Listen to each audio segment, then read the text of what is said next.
Welcome to Photoeyeconversations.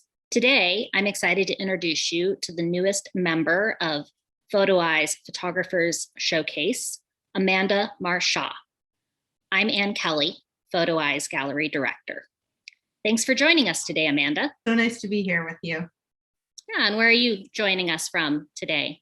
I am joining from my Brooklyn studio. So you are a photographer that often works without cameras.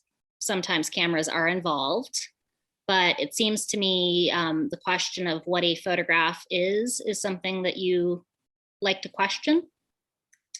Yes.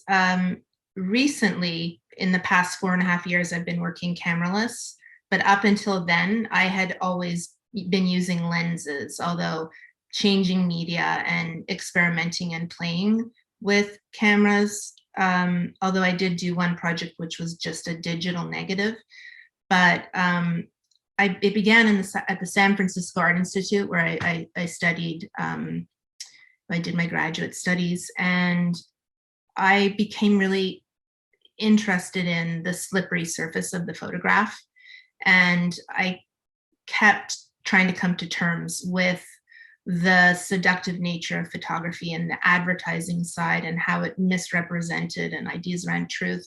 And my answer to a lot of that was to start cutting the photographs up, sewing into them, piercing the surface of the photograph. I moved to some projections. I did a project on bodies called Bodies of Water, which were bodies projected on baths of milk. I did a series of images that faded on the gallery walls with printing out paper. That was a photogram project early on that feels like I've come back full circle now. They were plastic flowers, and I put 50 of them up on the Diego Rivera gallery wall, and then I just let them fade, and there was like a trace mark of them. And now that I'm working again with field guides, birds, ferns, and wildflowers, it's sort of revisited that a little bit. But so in all of that, I've been asking, what is a photograph? Oh, it's such a malleable medium that is ever evolving.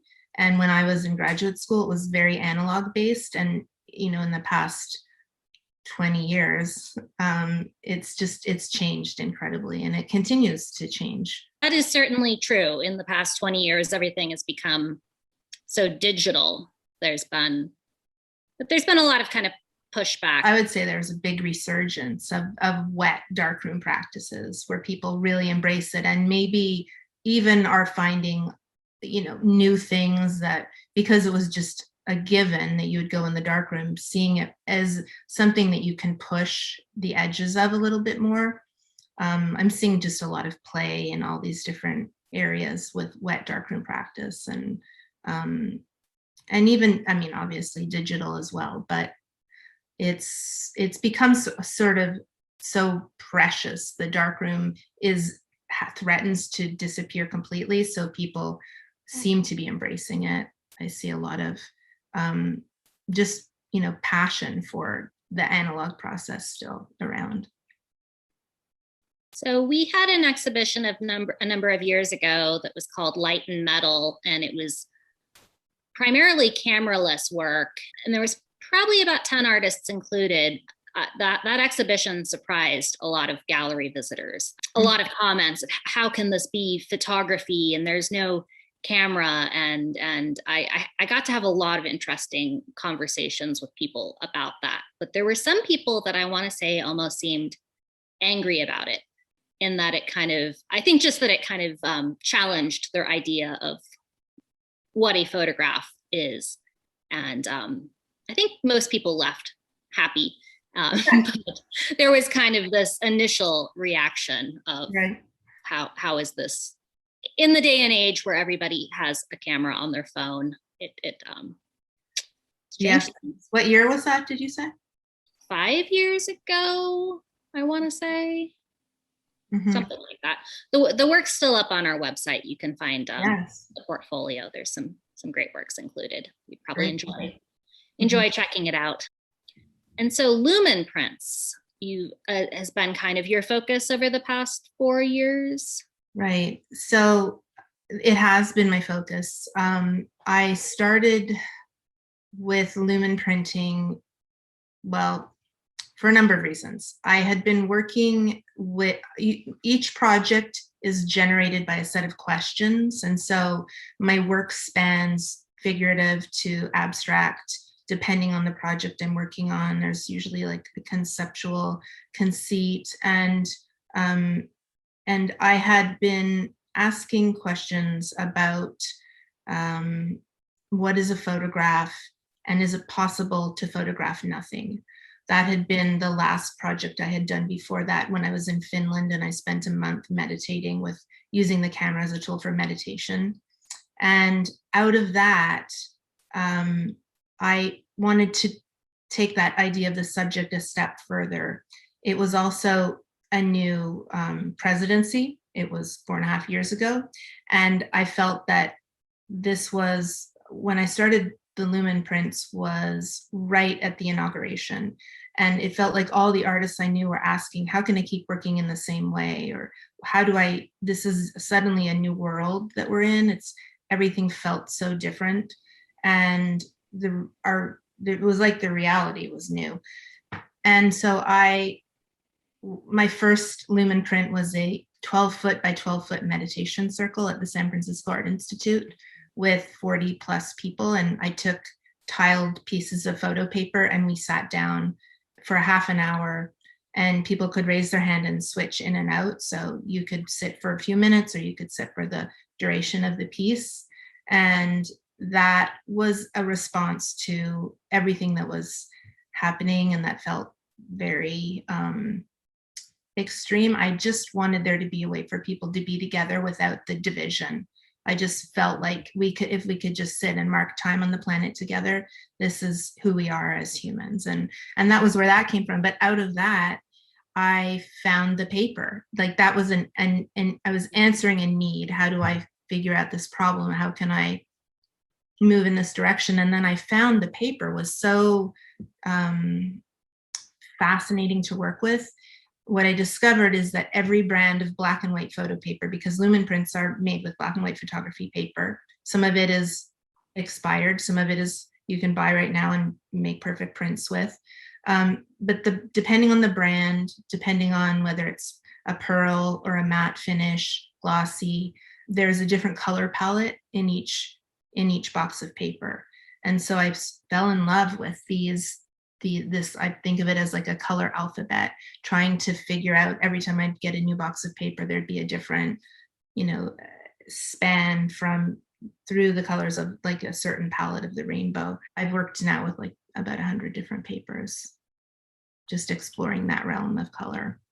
The meditation circle was the first Lumen print, really large. And then these smaller Lumen prints are these more personal. They still feel like meditations because I sit in the sunshine. Often I'm at a residency in nature somewhere, and I'm just sitting there, and it takes time for them to change color. So I'm sitting counting time for each of if it's a panel of 4, then most of them are 4. So each of the pieces I'm counting, and really doing the same practice I did in Finland with the camera of counting and then, holding the shutter down. But now I'm just sitting in nature doing this practice, and it slows me down. It's been really good to just have this, to sort of think about photography not as something separate, that I'm going to make photographs and they'll be the artist self, but what do I want to incorporate in my life, and how can I bring photography closer to things that I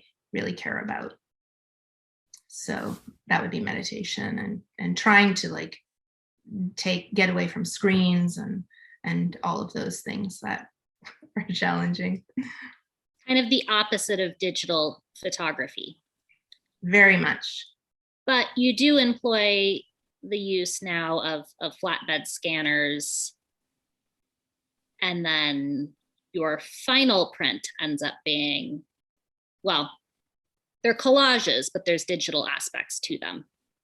Yes. And so when I was figuring out how to work with this medium, because when I started 4.5 years ago, I didn't know anyone who was working with Lumen Prints.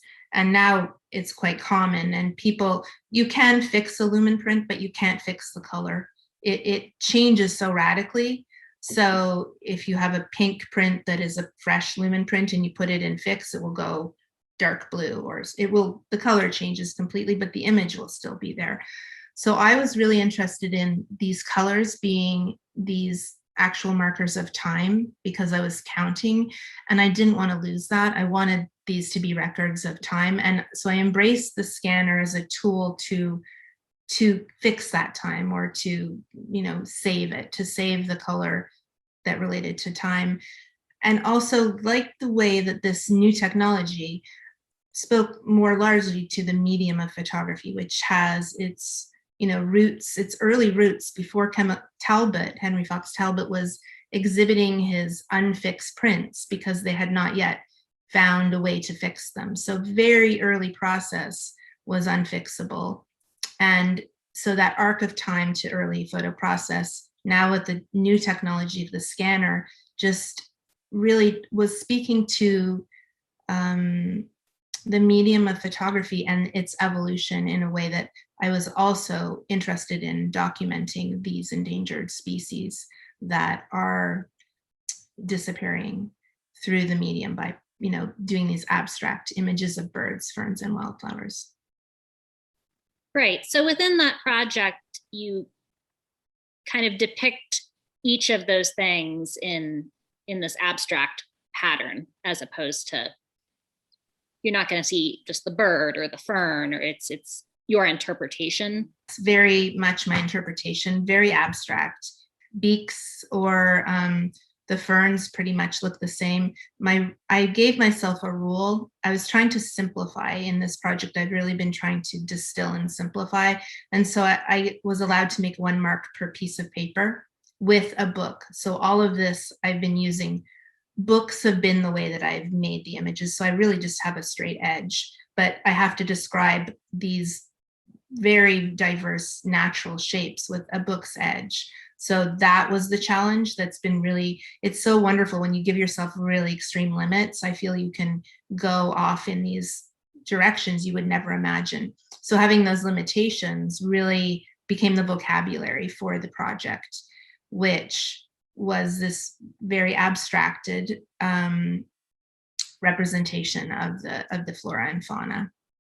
So to take it back just a little bit, for anyone who's not familiar with the photogram or lumen process whatsoever, is there a simple way that you would explain that to Sure. people? I take a piece of photo paper. It's something you can do with a child. And normally you might put a flower down in a piece of glass to hold it there. And where the sun hits the paper, it changes color. It'll generally, different colors for different papers, but it may go pink to purple to dark blue to a deep gray. It would go through a spectrum getting darker.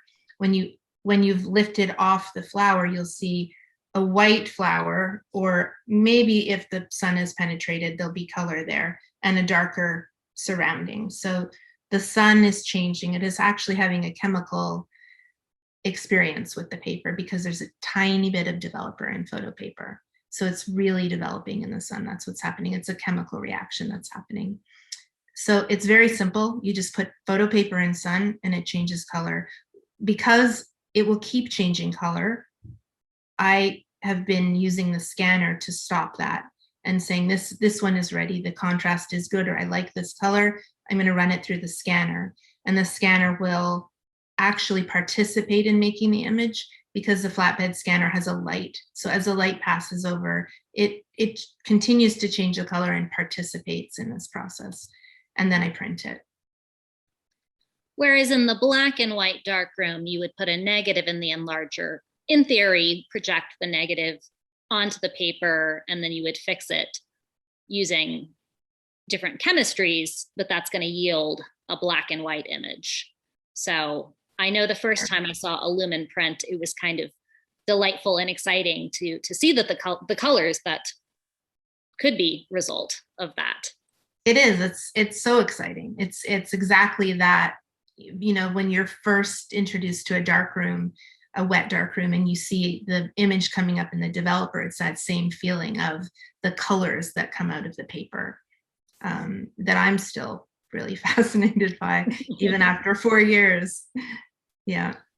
Well, and I've heard you can do this process in different parts of the country and end up with very different results. It's indexical in the way that photography is indexical.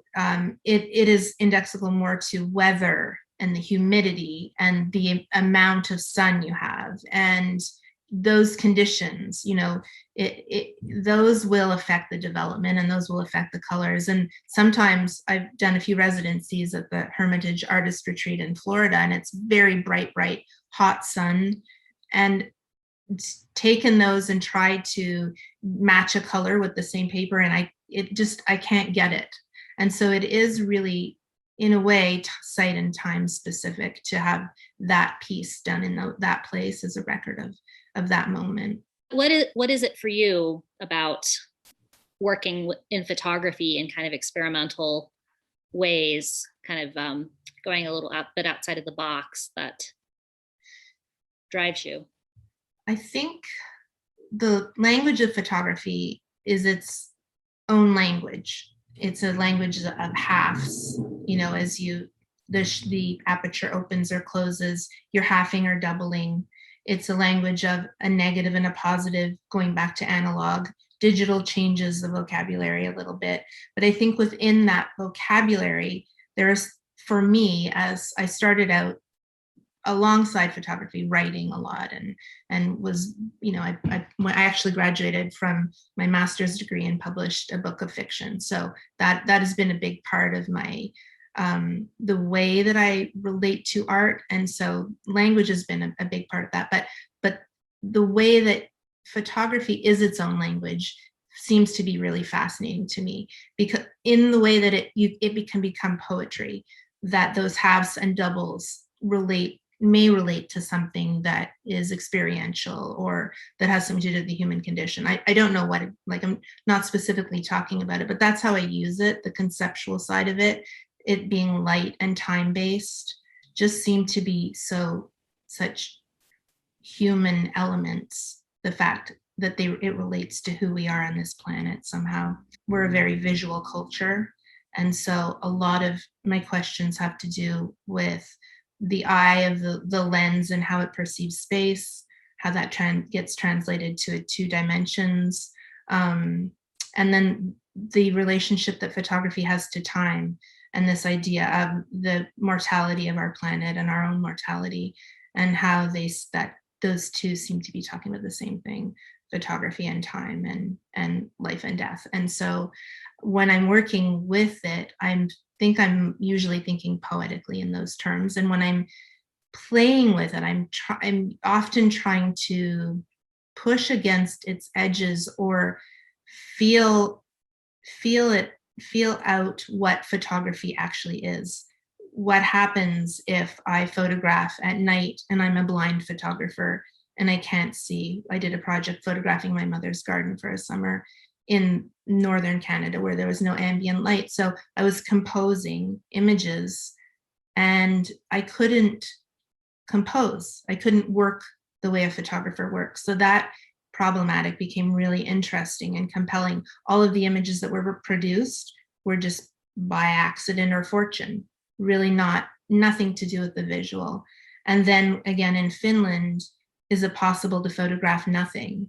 Moving from the night to this landscape of snow where there is there's so much subject matter I learned. But really, if you try to remove as much as possible and pay attention, can you photograph nothing? That question. And so that one may not seem like experimenting with process, but what I was experimenting with there is can the camera be used as a tool for presence and understanding the world better? And so through that is an artist's evolution. I guess I think what I'm really trying to say is that the photographic process is so open, and I think that's why I'm so excited about it, because whether it's analog, whether it's digital, these are just tools, And whatever tool you're going to use is going to lead you down a different path that will be, endlessly fascinating. So I just pulled a few images that maybe showed a little bit of the process. I mentioned that I wanted to I started simply, that I was trying to distill things with the Lumen process. And so this image here is I started with photo envelopes and photo boxes. It's just a photo box on the paper. And I think you can see with the shadow how much of a very simple image this is. But the shape here that I was interested in, and just having this minimal shape, quickly turned to books. And I became really interested in using the titles of the books to direct the subject matter. So I was interested a little bit in the idea that a photograph might start with language as a cue rather than a visual cue. This is just some Lumen test strips. So you can see different papers, and also if you wet them, you'll get different colors. So it just shows these little bands show the darker they are, the longer they've been in the sun. And the lighter they are, the less sun they've had. And you can see some are in the blue ranges, some have a range really between like periwinkle and peaches. And, I've found papers that are orange. I found papers that are green. Anytime I travel, I have to go with my boxes of paper. And this is like an example of just testing papers to see what colors I have. This piece is called Atlas. I was at Hugh Oaks Artist Colony in Maine when I made this. And this is an image of just the making of that image. So there was an atlas that I didn't rip it. It was from the library there, and I just used the cover of it and laid it down. And this is how I make all of these images, just laying a book down on the paper, and it's 4 pieces of paper. And then I will take each piece out. They'll, generally get different amounts of exposure, and that will lead to different colors. So I'll go back to that other one, and you can see actually a little bit of the light seeping under and the texture of the cover of the atlas coming into this one. Here's another called The Meadow, 2 pieces of paper. And just to show you the kind of conversation that I'm having with the books, this is Barbara Bosworth's book, The Meadow. For me, working with books and being a lover of both photo books and literature, this was a way to, have this work be an ode to what I really love and surround myself with, working with books. So there's just a little bit of play in each of them. This one here is called Sunburn, after Chris McCaw's Sunburn. So, just you can see that there's a conversation between the books happening when I'm making them. This is just an example of running it through the scanner. So part of the images that I've been playing with have been rescanning one image. So this is 139. So it's the first scan, the third scan, and the ninth scan in this case. And you can see the colors changing with how the scanner participates as well in making that final color. In Korea at DATS Museum, when I was there 2 years ago, they have a staff. They had a staff of 10 women at the museum and the press. And I worked with them on this project while I was there for a month. And I asked them to give me a book of their heroines, one book or a few books. So they brought me different books, and then I made photograms with them. And these are, I have 3 images from that, but there were 10 in the series. And then they exhibit them as a big scroll on the gallery wall. So these 3 were from that specific project. This is actually a positive paper, Harriman positive paper that makes this pink. So there's just a really amazing range, and I have just really loved working with the colors. This is a book I'm working on now of the field guides. Is that the new one we were talking about earlier? I'm working on 2 in a way. This is a little artist book of an edition of 50 that I'm about to release. And what I have here is an actual bigger, more comprehensive field guide from the series that I'm hoping to publish with DATS, or in some capacity in the future I'm still working on. It's in progress. But there's 3 books that fit into the top. It'll be a slipcover. So one is the field guide to the birds, a field guide to the ferns, and a field guide to the wildflowers, 3 separate ones. They play with color, they play with form, they play with everything in a way that engages the book as a medium. So this little one is very different, but it's also very nice. It has a live lumen print. So live in that it hasn't been fixed. Yes. So here's the book. And then if you open it up, this is the book cover. The book comes out and it opens, it shows this is just a little maquette, so it's not perfect, but that's the book.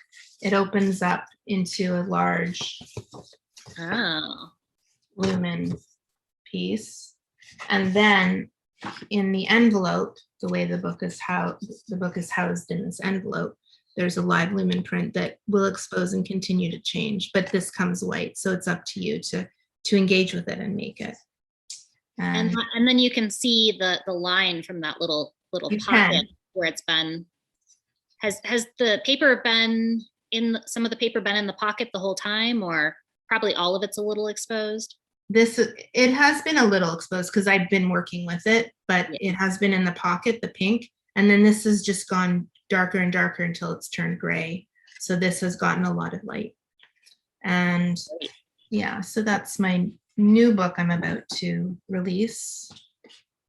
And you've published a few books over the years. Yes, I have. I make at least one book with every project. And I've been really fortunate to be working with DATS Press in South Korea now for several years. They did my book Night Garden in 2015, I believe it was, which I think you have in your bookstore. We do. This is another artist book I did called Because the Sky, which is kind of a sister project to the Night Garden book, where this was a book of digital negatives. I had photographed my mother's garden at night and then been using the digital camera just to record, to figure out what my exposure times needed to be. I wasn't making pictures, but then I found that there was a moon. There were 3 moons that summer, and I found that if I flipped the night into a negative, there were all these hidden colors. So it's a little bit like the hidden lumen color that is in black and white photo paper. And I focused on the full moon as an archetype for the feminine, because this book is also about my mother who had cancer. But you can see, like, when you flip the night, what was pretty incredible was that there was just this really big array of color in the night sky that was sort of latent with the digital negative. I was thinking a lot about the idea of the negative being analogous to the idea of the ghost, because after my mother passed away, I felt so much like she was with me all the time. And that idea of the ghost just really became real for the first time, just the absence and presence that are there. So this book is a lot about that, what happens after, and really very, the book is also split into, the moon is evident in the first half of the book. And then as you get to the middle, there's a large moon. And then in the second half of the book, there are no moons, but it's designed with an elastic band. So if you remove the band, what you realize is that each image is one image, and that the moon is in every image. So I do love book design, and I love books, and I love thinking about the conceit of a book and how it can work differently in different ways. So there, I'm just going to show one more because I wasn't intending to pull these out, but so that one is Because the Sky. So I am really invested in books. I love working with books, and I actually get all of my ideas as a book first, and then series come from that. And I'd heard you mention that on a podcast, and that kind of sat with me, that that would be kind of the origin, and then, or I guess maybe a lot of people think of, oh, the exhibition, and then the book will be part of that. So can you talk a little bit about that in terms of just your kind of working process in starting with the book? Or Sure. I usually don't know where I'm going with things when I follow like a curiosity and just go down a road. But so if I'm photographing or if I'm working cameraless, it doesn't really matter. But at one point, it will just appear. It sounds silly, but I will just get an idea for a book, and that just the work suddenly makes sense as a book. I did my first project where that was true was a series called 415-514, where I was photographing the landscapes of California and Quebec, which were my two homes, and the area codes 415-514 were Quebec and California. Mm-hmm. And what I realized by looking at my negatives was that I was photographing very similarly the two places, even though they were very different landscapes. And that it came to me just as a very simple conceit for the book of having the opposing pages of the book be these diptychs. And that the project was born out of that. It's a series of diptychs, but it was really the book idea that, forced my hand to make these diptychs. And I would say the same was true for Because the Sky. Night Garden, maybe less. I was working all summer, but at one point I knew it was going to be a book. Mm-hmm. It's just a way that I can make sense of things. And sometimes I'll make a book as a placeholder for other work. If I, for example, the little World Astonishing book, in a way, is a placeholder for the bigger one. It was easier to complete. Well, I know the other one is going to take longer, but it sort of reminds me like that one's coming, this one, you've done this little one, and it can be more like a small poem. A book doesn't have to be a huge thing. So I love books, and I don't know, my brain works that way. Do you think perhaps there's a lot of sequencing that goes into making a book. Do you think in a sense, maybe it's kind of a way of you're wanting to organize it in your mind, and the book format maybe lends itself to that? Completely. And I think it also must have something to do with my beginnings as a writer, like just the editing process of writing and the editing process of images as a book is a very similar thing, how images or words butt up against each other to make new meaning.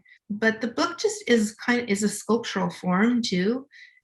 You can engage with it in so many ways. You can engage with the material of the paper. There's seem to be so many book forms, like accordion or just a traditional book.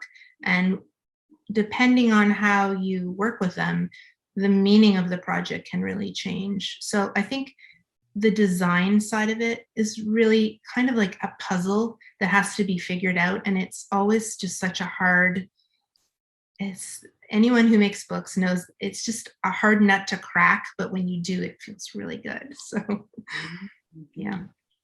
Well, and it seems like not only are you publishing these books, but all of them have really unique design qualities to them.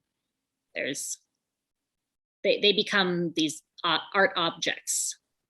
Yes, they do. They do feel like they are the art a lot of the time. And then in some cases, it feels like the exhibition is secondary, though not really. I feel like anytime you take work and put it in a new form, it just has this new life.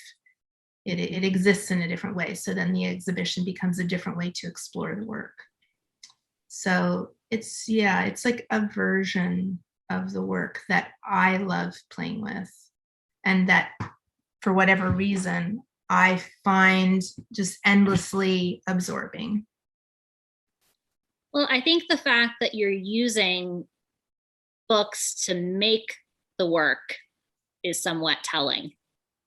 You do. The fact that, well, I mean, you could be choosing any object that you wanted to create as the kind of photogram element. So I love that the book is kind of always on your mind, and that you're bringing out photo books and using them to make the work. And then later the work is probably going to become a book, your book. And I don't know, maybe I just love that whole kind of life cycle. Yes, it's true. But what's even happened with the books is it started out, I was pulling from literature a lot, but lately I've just realized that my great love for photo books. And so I've just been working on really a more focused series of the photo books, and that vocabulary. And a lot of it was, a lot of the books that have led up to these photo books have been books on nature, atlases, and, talking about the landscape. So it's kind of interesting to work with the titles of books as a way to talk about the natural world. But it's true. I did come back to the book because it is a medium that just makes sense to me. So I'm really into that. And I recognize some of those books, and it's like, hey, I have that book. It's kind of like, that's my friend. Right. Your friend too. That book lives on my bookshelf also. Yeah. So do you have any favorite photo books, or just any photo books that stand out? That is such a hard question because I have so many favorite photo books. Yeah. I mean, we could do a whole talk on that. I did just get the Ruth Van Beek book, one of her books. She did a Photo Alliance talk recently, and this just arrived in the mail yesterday. So I have this right beside me, and it's amazing. This is maybe at the moment my favorite. These collages, she's working with collage and painting, and it's just her own world taken from catalogs, fruits, and crazy, weird shapes that become kind of anthropomorphic. So this is she has several books, but this one's called El Dorado. I just got this one. Did she do an online talk for Photo Alliance? I heard I talked to Linda the other day, and she mentioned they'd been doing that, and that was. Yes, it was a Zoom format online talk. So you have a new project that you're working on that is basically kind of currently in process right now. It's not quite ready to fully share, but you mentioned we could take a look at one or two of them. Yes, sure, I'd love to. So the series is called Retouch, the Arithmetics of Distance. What is really amazing with this project is I didn't set out to make it. Right before, so it was February of last year, I found a manila envelope that had these tests of ink on slide film that I had done from maybe 7 years before when I moved studios, and then tucked it away and completely forgot about them. And I sent them to be scanned, and I opened the envelope up with the new scans so they were very tiny, the little slides. So I opened the scans up and really saw these for the first time the day that Governor Cuomo closed the schools in New York and the pandemic was like really official. And at that point, there was no imaging for anything that was happening, but the week had just been escalating and escalating in New York. Wuhan, China, and Europe, parts of Europe were already really getting hit badly. So I just had such a visceral reaction to these. And that's what I often aim for with my work, is to be guided by other things in life that aren't solely by my choosing. And this just seemed to be so in keeping with that. It was kind of like a gift. Here's work that relates to what's going on right now in a poetic way, maybe, that I didn't really have very much to do with because it was like a much older self. So it was also the idea that you in art, you plant these seeds and they can kind of, just grow silently underground for a long time. And this is what that felt like a little bit with this project. So yeah, these are some of the images. And then after the first images that I got back, I went back to my whatever slides I had, which are now, we don't use slides anymore, but we used to use a lot of slides, to document our work and share it. And so I made more after after March, and have been working with them this year. So this work, retouch theorem, arithmetics of distance. And you're actually using retouching ink on the slides. And as I understand it, you just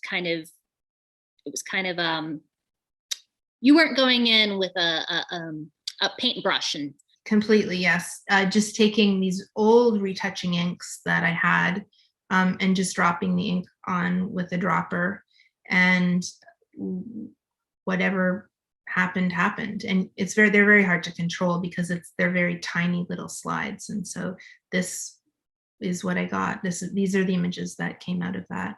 And you shuffled them away and then just kind of found them at this perfect or fitting time. Anyway. At a very fitting time. Yeah. I have to say though, like now it's been a year and everything, but then when I saw them for the first time, I just got shivers because it was just a really visceral reaction to the imagery. And I think they also speak to, the impact of humans on the land, and they speak to more than just COVID, but they definitely were.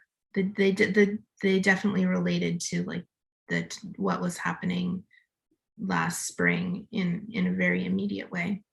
Mm-hmm. Well, thank you for sharing those. They're still in progress, so maybe once you get a little bit further, we can catch up again and yes, sure. Find out they're on their way. They're on their way. I'm back at the lab. Just a little bit of advice for any emerging artists. Is there maybe like one thing that to you has been the most helpful over the years? That's a lot comes to mind. So it's maybe not one thing, but I would say be true to yourself. You do not diverge from your own path. Don't look over your shoulder at what other people are doing. If you nurture that for long enough, that will become something amazing. And secondly, whether you're in school or out of school, it's absolutely necessary, at least it has been for me and most of my peers, to have a support group or crit group or a formal group that you meet with regularly to, carry you through the ocean of art, the art world, the ups and the downs, and the struggles and the successes. And I think that it's very hard to make art alone, and that is kind of a myth, the lone artist. I rely on so many people and am indebted to so many people that print with me, that help me make books, that give me advice, that weigh in, that show my work. It's an endless list, and that you begin cultivating that when you're young. And if you can keep doing that, then you're probably on the road to success. It's really important. Those are all very important things. And I guess much like the book question, those were maybe we could have entire conversations just about those things separately. Definitely. It's a big question. It's a great question to ask though. I often think of my younger self and things I wish I knew then, and how helpful it would be to know what I know now. But for another day, maybe.